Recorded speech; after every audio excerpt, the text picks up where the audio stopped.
All right, Tristan Gooley, welcome to the show. Thanks for having me on. So you have an interesting title. You are a natural navigator.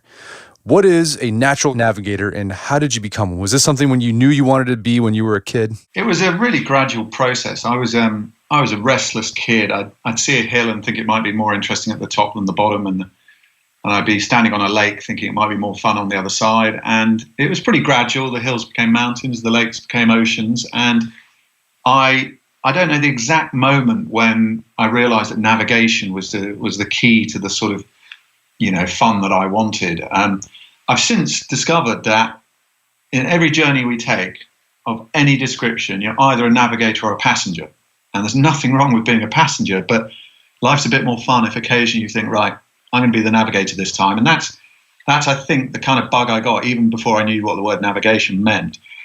And the journey's got a bit bigger, bolder, a bit more ambitious, a little bit more risky at times. And then there was another realization, probably in my mid-20s, when I appreciated that the scale of the journey wasn't actually determining how much fun or satisfaction I was getting. I was sometimes taking on journeys of, thousands of miles and doing some quite challenging navigation, but I get to the end of them and I think, I'm not convinced that was any more exciting than what I was doing as a 10-year-old. And it's a frustrating feeling. And then I realized, wait a minute, I'm just staring at, electronics and maps and stuff like that. And so I tried something different. I'd come across the idea you can find your way using nature.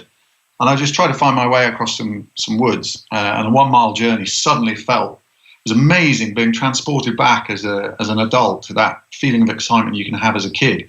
So from that moment on, I was, that was it. I was smitten. I was going to pursue this natural navigation thing. So you don't use compass maps. It's just looking at nature to orient yourself. Yeah, it's the view I take is that absolutely everything outdoors is part of a map and compass, and I mean literally everything. If you want to, you can fire a few things at me, and I'll sort of give you an idea of how I would use those as a map or compass. But it's not about precision. It's about getting a better feel for where we are and how we can get to where we want to be.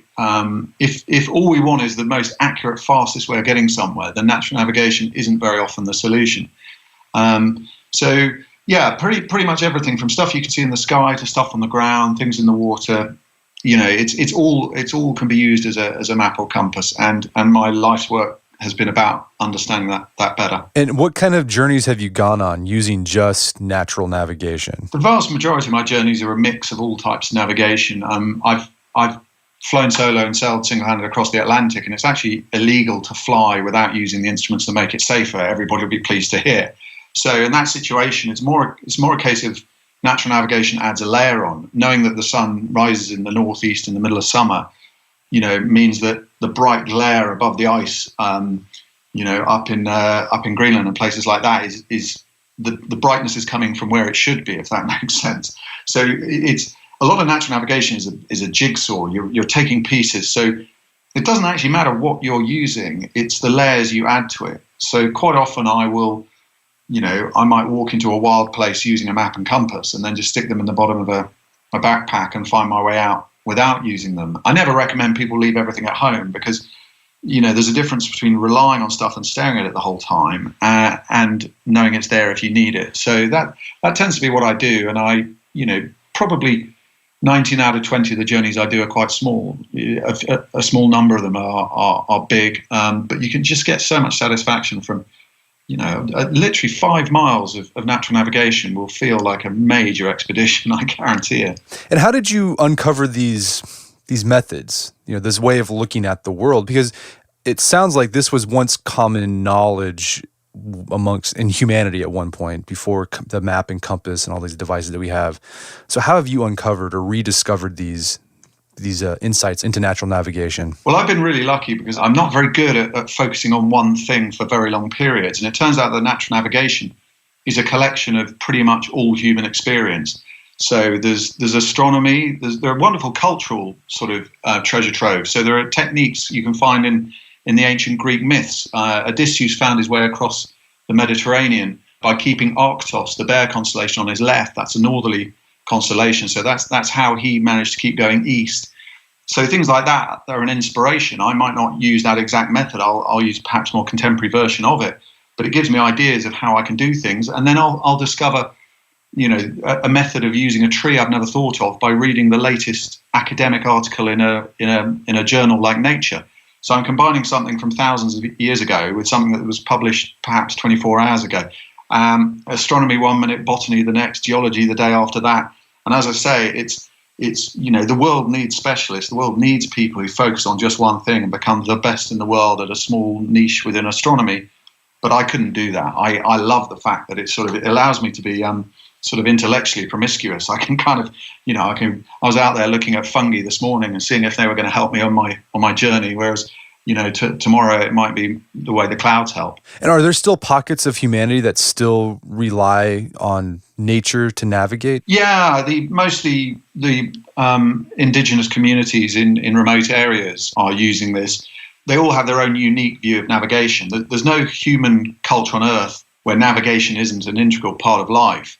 And I should probably expand on that a little bit, because my view of navigation is when we wake up in the morning and decide which side of bed to get out of, that's the start of navigating as far as I'm concerned. There's quite a popular sort of perception that navigation is kind of a sort of niche technical skill and only need bother less than 1% of the people in the world. But unless you're planning to stay still for your whole life, you're a navigator. So these are skills everybody needs. And within indigenous communities, some of them will be nomadic, and a large part of their life is taken up with natural navigation wisdom. So I spent some time with some nomads, some Tuareg in the Sahara, and the way they can read detail in their landscape, and this is quite a common theme, people get used to their own patch. So wherever we live in the world, we notice any slight change in our landscape. If you live in the center of a city, if a shop closes and another one opens, you notice it. Whereas somebody who lives in a wild area might not notice that. But if you go to their wild area, if a tree starts becoming less healthy, they notice it, but the city person might not. So out in the desert, until you're used to it, every single patch of sand looks quite similar. And then you realize the Tuareg are just seeing, just such subtle differences just stand out to them. So they are seeing a map in what to us appears sort of homogeneous, just sand everywhere. And so those, there are cultures all over the world. I spent some time with the Dayak in Borneo, and instead of using sand, they're using the way water flows. So their concept of direction is all to do with the way rivers, the water flows and gradient. And I think the Inuit, they can look at snow and figure out where they're at, even though everything looks exactly the same. Yeah, that's a great example. And that's the sort of thing that I think somebody who's not familiar with these sorts of techniques might think, wow, that's impossible. That's a weird thing that one society has spent their life focusing on, therefore they can do it. But actually, it's quite simple, because whenever the wind blows over any surface on Earth, it doesn't matter whether you're in the middle of a city, up in the Arctic, in the middle of an ocean, in the middle of a desert, in a rural area, the wind, the way I put it, is the wind leaves footprints. So everywhere on Earth has trends, prevailing winds that come from certain directions more often than others, and they will leave marks, and it's just getting to know the marks in your area. The simplest possible technique, which applies pretty much all over the world, is that the wind will create shapes where there's a shallower angle on the direction the wind has come from and a steeper angle on the side that the wind is going towards. So all you have to do is however you do it, there are lots of different ways of doing it, but how do you do it? You work out where the prevailing winds are in your part of the world, and then you find these shapes. It's the shape of waves swell in the middle of the ocean, which allows the Pacific Islanders to find land that technology would struggle to find. It's the way ice is shaped. It's the way sand dunes are shaped.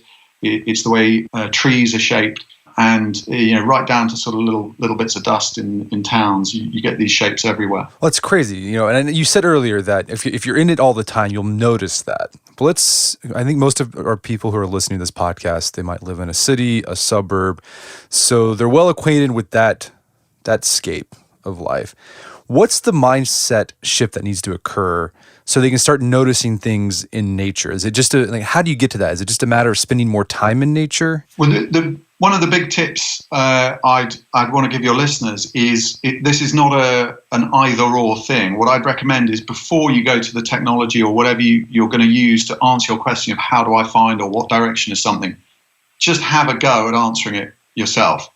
And the philosophy is it doesn't matter if you're wrong, and unless you're sort of, running sort of an hour late for the most important meeting in your life, most of us can spare 20 seconds.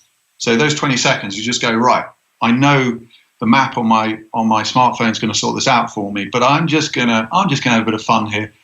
I reckon, okay, I've just been keeping track of the fact that the clouds are moving this way before I got on the subway, and I've now popped out, and I know that the station I'm getting out of is west of where I need to go, and I know which way the clouds go. So my best guess is I need to go down that street. And then you turn to the technology, and more often than not, what it says is you're not 100% right, but you're not wrong either. And that's the beginning of quite a lot of fun, because you suddenly realise that it's doable, and we don't have to be too hard on ourselves. We're not trying to become like sort of desert nomads in the space of a day or two.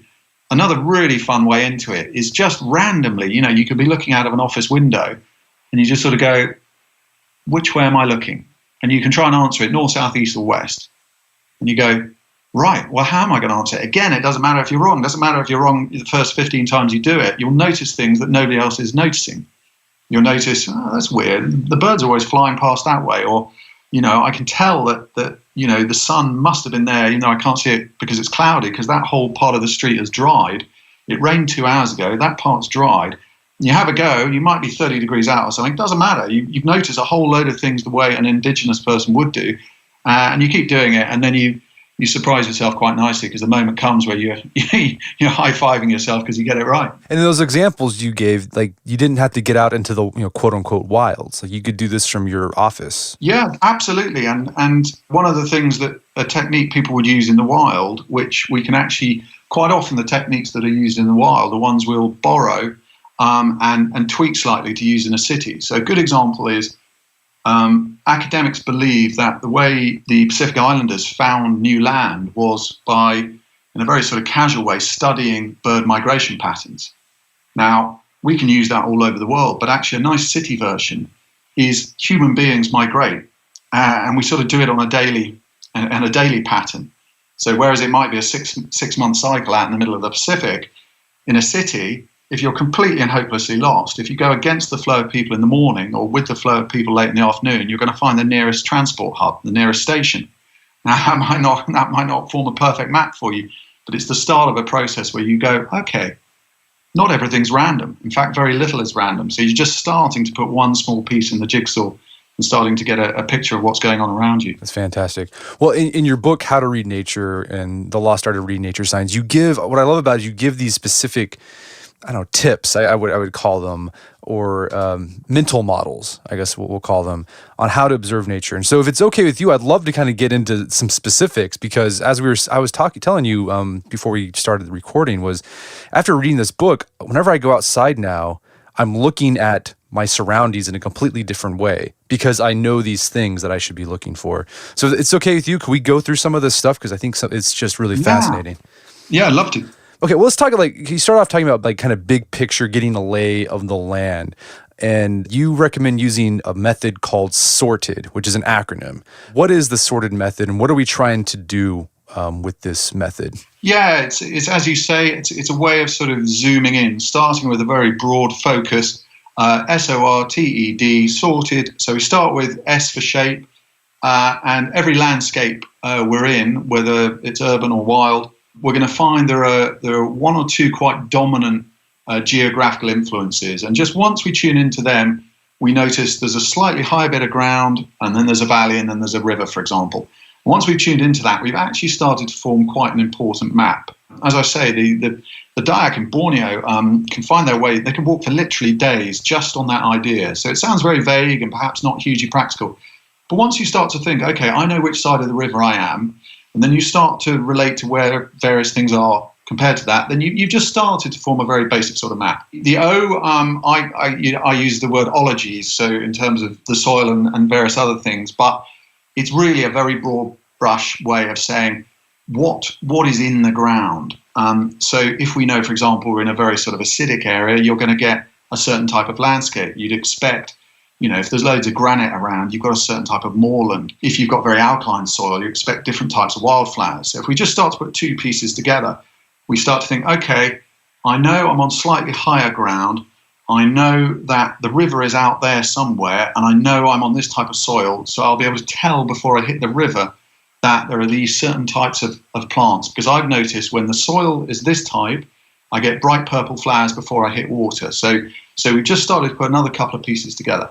Next thing are for roots. So pretty much every landscape we're likely to find ourselves in, the one or two exceptions, there will be some sort of human footprints. There'll be paths, there'll be tracks, there'll be roads, there'll be rail, and they tend to mirror the nature's own kind of. We don't go and put a road in the hardest possible place.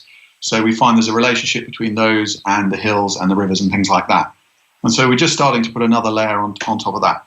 Then we've got T for tracks. That's just starting to tune into who else is out there. We all know what sort of human footprints look like in our various different sort of footwear, but we start to pick up on what the other animals are doing. And again, all these pieces start to fit together because the relationship between the high ground, the water, and what the animals are doing is all integrated. There's very, very little that's random out there. E is for edges. So whenever we're walking along a path or a track, we get a huge concentration of things happening at the edge of any track or path we're walking down. It's just one of the sort of laws of nature that most stuff happens at edges. So if you're in a rural area, you've got a few sort of fields and then a woodland, the vast majority of action is going to happen where the fields touch the woodland. And it's the same as true on paths. You get the greatest number of plants just at the edge of the path, not in the middle and not way out into the wilderness either, because it's just that mix of things happening. And then D is a kind of catch-all. It's details. In the Lost Art of Reading Nature Signs, there are 850 things to look for. So D is we kind of feel we got the broad brush. We know the shape of the land. We know what it's made of. We know where the kind of rivers are. We know all of these sorts of things. We know what animals are there.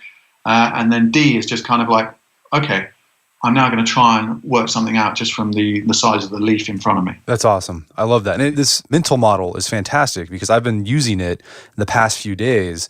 And it's crazy sort of the map you can develop in your brain just by using this sorted method. It's phenomenal. Well, let's get into some of these details because not only can it be useful to navigate, I just think it's interesting and it's made me more appreciative or more mindful of my environment. So, for example, one of my favorite chapters was on how to use trees to figure out, which direction is which. Yeah, this is a really good example of how, if you haven't come across this stuff, it can seem like the dark arts. It's kind of what we can use. Yeah, it does. and actually underpinning it all is just some very, very simple sort of nature. All green plants are responding to the elements, in particular things like light and wind.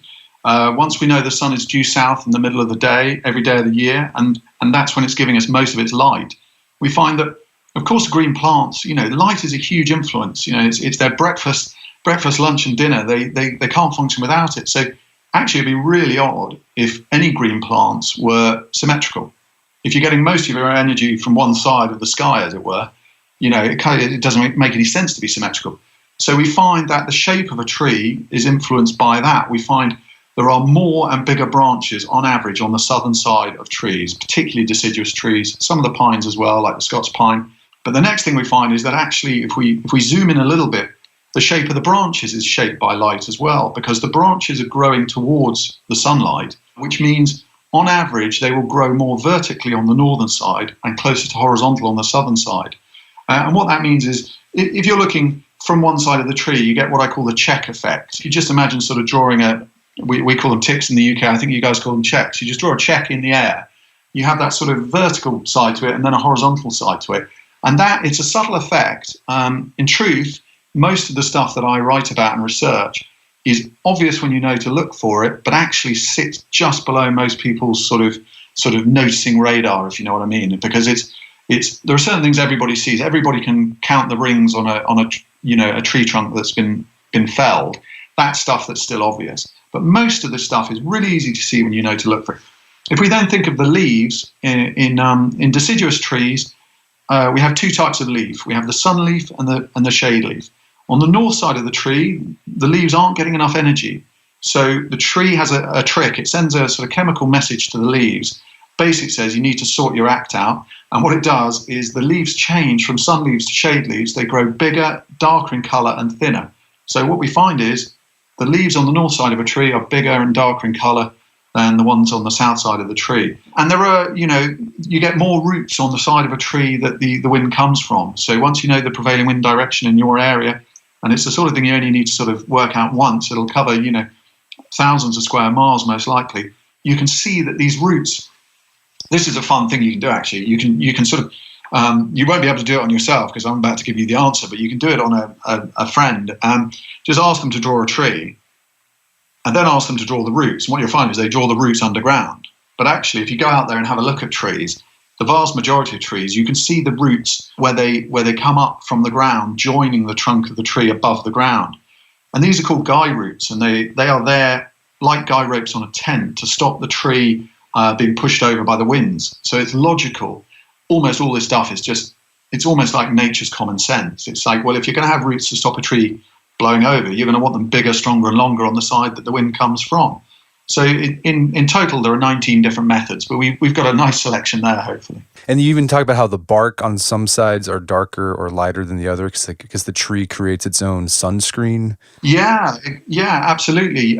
You get a mixture. Instead of looking for individual algae, lichens, mosses, or other effects on the tree, what I recommend to people is, because it will be slightly different wherever you are, is just once whether you're using the sun or a compass or a smartphone, it doesn't matter. Once you've kind of got your bearings, just notice how in any light woodland, if you're in really dense woodland, there's not enough light to create dramatic effects. But most woodland we'll find ourselves in, a bit of light's getting in. And you'll notice the colour on each side of the bark is, at first, it appears subtly different. And then when you tune into it, you start to notice that actually it's quite a dramatic difference quite often. The more sort of open the woodland is, the more dramatic the effect. Sometimes you'll get really, really vivid colours. In some parts of the world, I've found sort of bright greens and bright oranges on the south side of trees and very dark strips. Sometimes you get this rust colour on the north side of a tree, which is an algae called Trentipolia. But actually, the people can get put off if they think, right, I've got to look for this individual thing that's called this in this situation. You don't need to do any of that. You just kind of go out there and you go, okay, I've got my bearings. It's lunchtime. I know the sun's south in the middle of the day. Okay, so that's roughly south. Oh yeah, when I look that way, all the trees are this colour, and when I look that way, they're a different colour, and you're up and running. Right, that's the one I've been using a lot because there's trees everywhere, and so you can test it. But it's hard, I've noticed, in like suburban neighborhoods because, like as you said, most trees have this general asymmetrical shape thanks to nature, but in most suburban areas, trees are trimmed, so they're more symmetrical. So that's one sign that you're around human beings, is that trees take on an oddly symmetrical shape. Yes, and even in those ones, it's worth look at the very tops of the tree, because you're quite right. The more densely populated an area is, the more we tend to bully nature. So yeah, we'll trim trees right down. But if there'll still be a little bit of growth up the top of the tree, probably, that's been exposed to the prevailing winds. Even in the heart of quite big cities. I found it in the heart of London, in Manhattan. You just see a little, what looks like a sort of giant's hand has sort of brushed over the top of the tree, and you just get a very slight bending in the most exposed.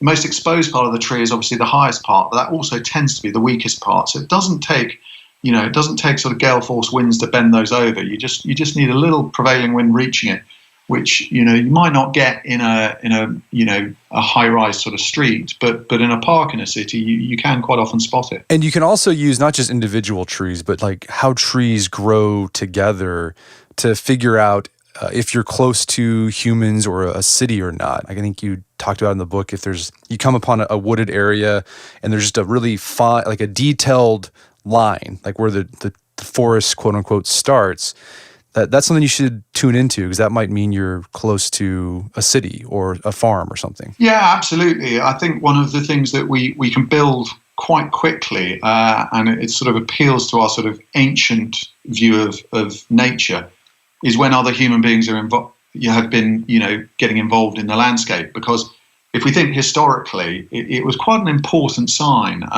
If you're walking across an area that you think is total wilderness, going back many thousands of years now, and actually it's a place that's been occupied by other humans that you don't know are there, that's as great a threat as anything nature's going to throw at you, probably. So my theory, which I can't back up with any science, it's just a gut feel, is that we are particularly sensitive to any signs of human sculpting of the landscape. So as you say, straight lines on forests, nature doesn't create that many straight lines. If you talk to indigenous people, they'll go several years without seeing a right angle.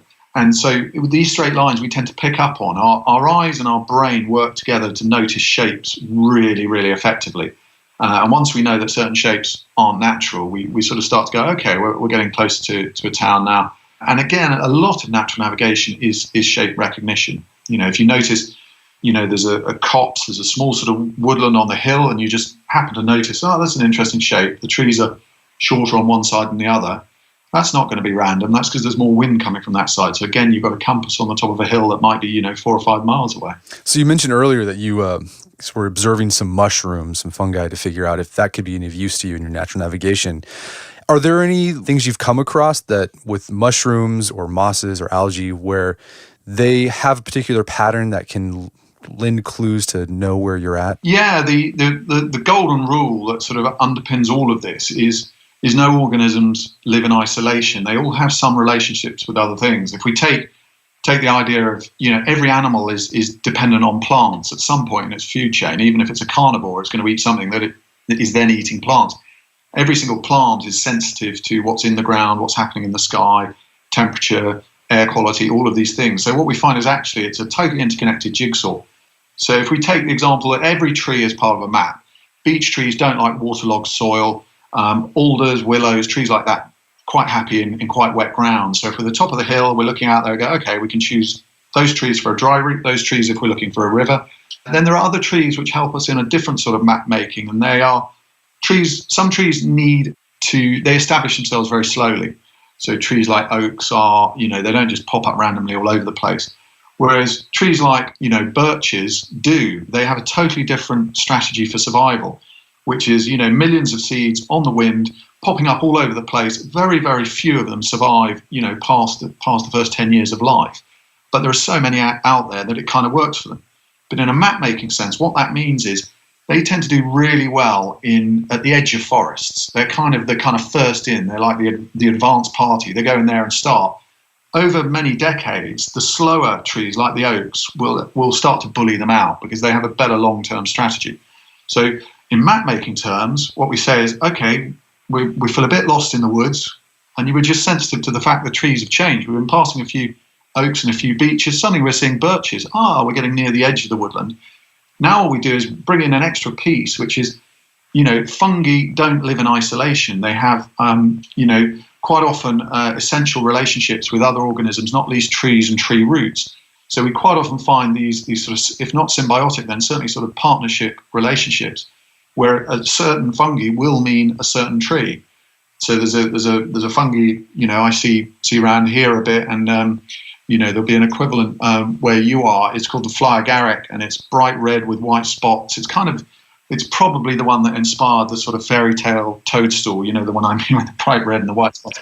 And that is a very strong indicator of birch trees. So if we start bringing all of those pieces together, we feel a bit lost in the woods. The only thing we can remember to do is, we just mustn't walk in circles. So we've decided to try and use whatever method we have, maybe the feel of the wind. We're going to try not to walk in circles. And because we're sensitive to the nature, we've noticed the trees have changed. And then suddenly we spot the bright red mushroom in the distance. Yes, it's a Fly Agaric. Yes, there are the birch trees. So it's all part of that map of things getting a little bit better. Yeah. So yeah, everything builds upon it. You can't use these things in isolation. Oftentimes, you have to use them interconnected because nature is interconnected. Absolutely, it's to do with the size of jigsaw pieces. If our aim is for people to get up and running, they'll just want tricks. I try not to teach tricks because it's sort of, in a way, it's stripping out some of the interest. But sun due south in the middle of the day, if nobody's used that for a while and you just start using it, you start to notice other things quite quickly. But that's like one big jigsaw piece that's giving you a really dependable bit of direction. At the other end of the scale, we might have the way a certain butterfly has a relationship with a certain plant, or perhaps it only flies in certain temperatures, and so that's quite an arcane bit of knowledge that is unlikely to be your biggest piece of the jigsaw, but it could be the piece that makes a difference. And it's quite often the small jigsaw pieces are the ones that give us the confidence to then actually bring some other ones in. So a good example might be, I say to people, if you feel lost and you're starting to get that quite normal, natural feeling of panic, start seeing if you can work out north or south from temperature. Just start feeling two sides of a rock or two sides of a tree. And what happens is probably, 9 times out of 10, there isn't a big enough temperature difference to give you a really strong fix on direction. You're not going to feel two sides and go, that's so much warmer, that's definitely south, off we go. But actually what it does do is it kicks your brain it gets it away from panic into a kind of, I'm not totally out of control here. I've got some information, and the second you start doing that, and the number of times I've done that and I've spotted something on the ground or nearby, and you very quickly go from that feeling like you're falling down into the sort of valley of panic, you suddenly get pushed back up to this feeling of like, this might not be easy, but I can do it. One of my favorite chapters was the chapter on the sky, like a blue daytime sky, because I think it's something we take for granted.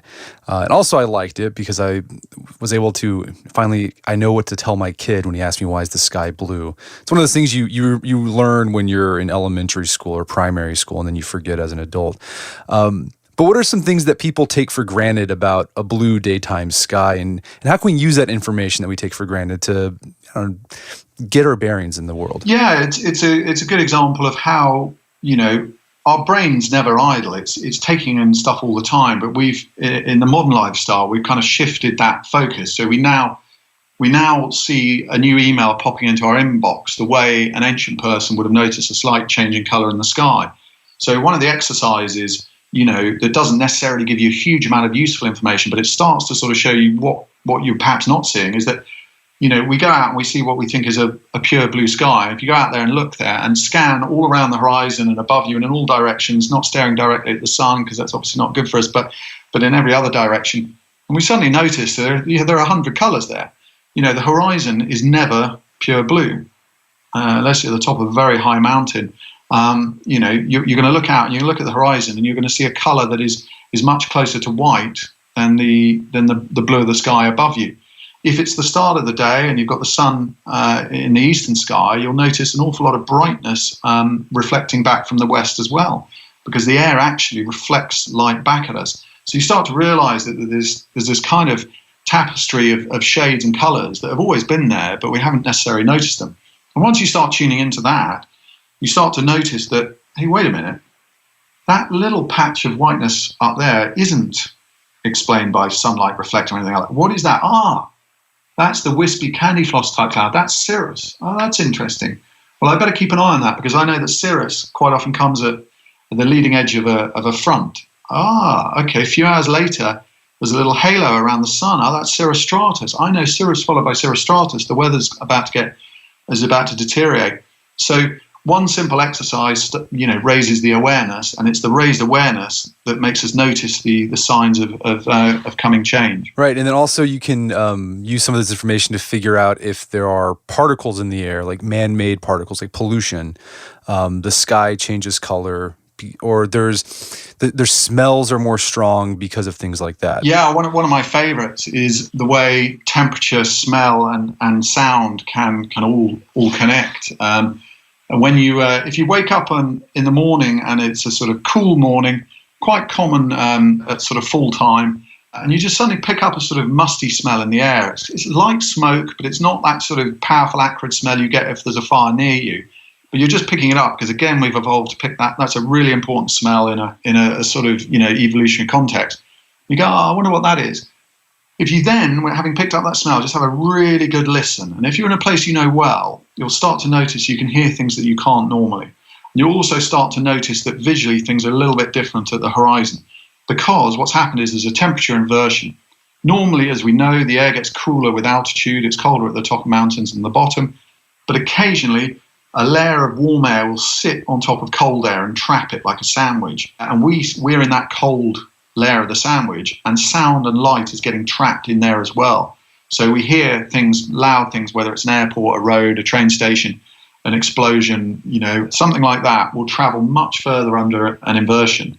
But also in the horizon, particularly if you're anywhere near water, you'll notice these wonderful optical effects, things like there's an Italian name for it called the Fata Morgana, which is it's a type of fairy is the idea, but it makes things appear to float.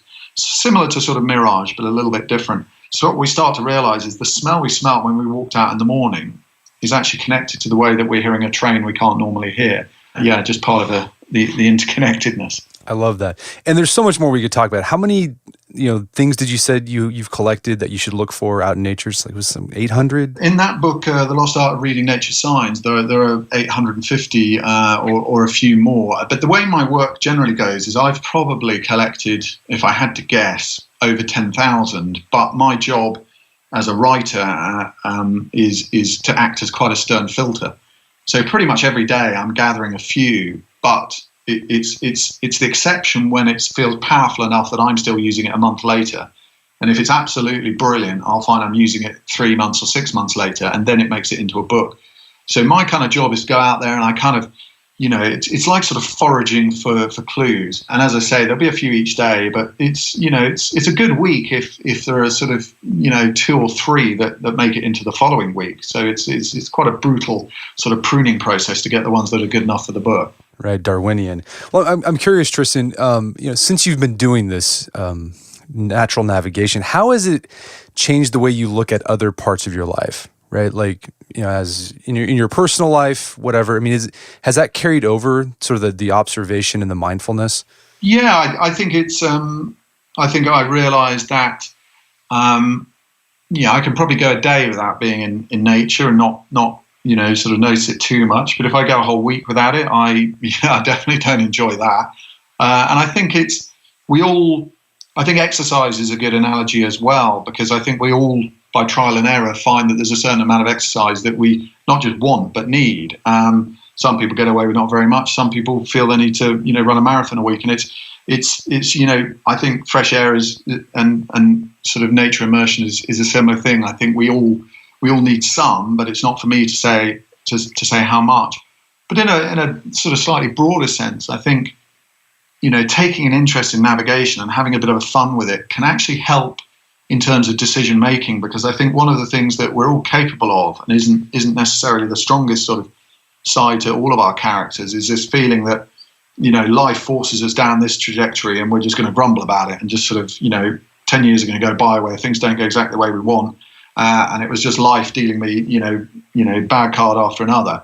And we all kind of know that's not true, and yet we do all sometimes, I'm no exception, we do all sometimes sort of find ourselves going down a track in life, as it were, and you sort of go, this isn't going exactly the way I want. And it's very tempting to sort of go, well, somebody forced me down this track. But actually, the more interest you take in navigation, the more likely you are to sort of go, well, maybe I should take a different one. However difficult and sort of scary it feels now, this one isn't working. I need to take a different one. And I think, yeah, that's for me, navigation starts when you choose which side of bed to get out of, and it doesn't finish until you've sort of found a path that's satisfying and edifying. Well, Tristan, this has been a great conversation. Where can people go to learn more about your book and your work? Thanks, Brett. There's lots of information on my website, naturalnavigator.com. There's a whole section explaining, about the books I've written and what they contain. But you can also explore the subject through the different areas. So people have different interests. You might want to look at the plants. You might be more interested in the stars. And down the left-hand side, there's a menu, so you can just go in through those and just have a bit of a play and pick up a couple of techniques to have a go at. It's fantastic. Well, Tristan Gooley, thank you so much for your time. It's been a pleasure. Thanks, Brett. Really enjoyed it. All the best. My guest today was Tristan Gooley. He's the author of the book, How to Read Nature. It's available for pre-order on Amazon.com. Also, check out more about his work at naturalnavigator.com. And when you go there, he's got information about everything. You can pick any topic, how to be guided by the sun, the moon, stars, plants, animals, you name it. He's got articles on there, all for free. So go check it out, naturalnavigator.com. Also, check out our show notes at aom.is/readnature, where you can find links to resources where you can delve deeper into this topic.